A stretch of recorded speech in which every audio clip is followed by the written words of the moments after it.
Several major banks raised their recession odds, citing persistent inflation, market volatility, and the impact of new tariffs. Some now see the risk as high as 40% or even higher, with growing uncertainty. All eyes are on the Fed and whether rate cuts are still on the table. The next interest rate decision comes 1 week from today. Joining us now, Peter Morici, economist and professor emeritus at the University of Maryland. He just wrote a piece for the Washington Times titled "6 Economic Black Swans That Could Trigger a Recession Under Trump," laying out some major risks looming over the economy right now. For those who didn't or aren't able to read the article, elaborate on where we are right now and how to interpret some of this new data. Well, I think the most significant thing right now is that this is where Joe Biden leaves the economy to Donald Trump. These February numbers are really from his economy, and inflation has come down quite a bit. The economy was growing well. This notion that he inherited a bad economy is just silly. Going forward, he has been very erratic in his behavior, and as you've seen, that has rattled the stock market. More fundamentally, it's rattled consumers, it's rattled businesses. They don't know what to do, how to plan, and so forth.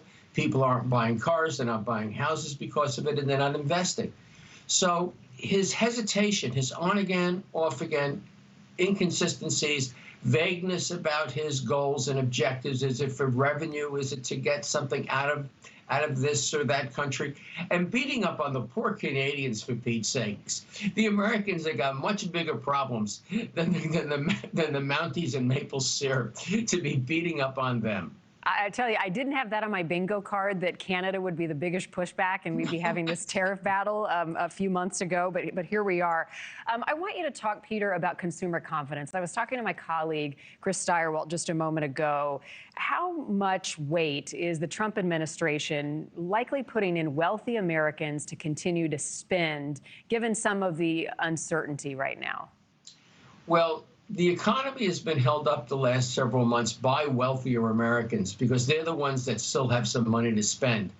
Middle-class folks, working-class folks, they've run out their pandemic savings, you know, the extra money they got, and they've also been borrowing a lot. And what we're starting to see is a lot of discretionary spending below the top group go away. You know, McDonald's is having problems, Target, Kohl's, and so forth.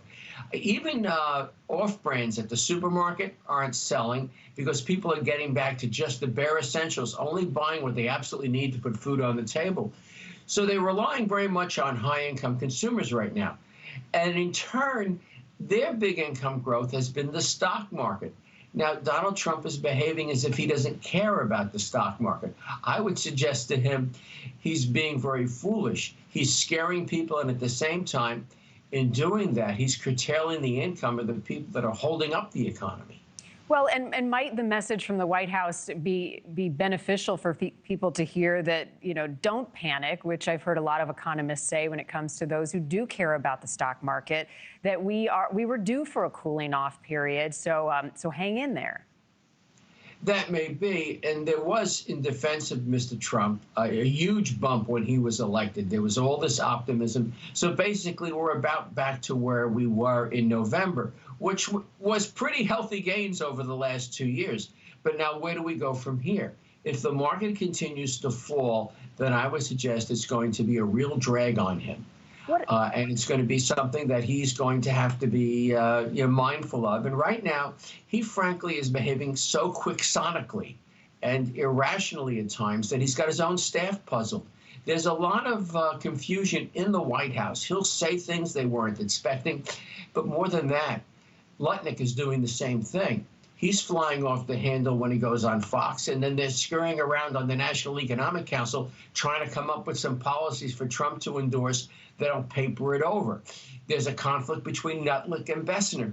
Bessner says he should be prime on economic policy. Well, when trade policy is domiciled in commerce and trade policy is so important, that's just not possible.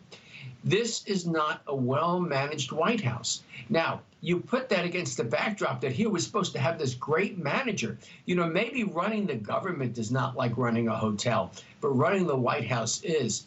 So Donald Trump needs to start to calm down and pay attention. Thank you for watching. Go to newsnationnow.com to find NewsNation on your television provider. And don't forget to click the red subscribe button below to get more of NewsNation's fact-driven, unbiased coverage.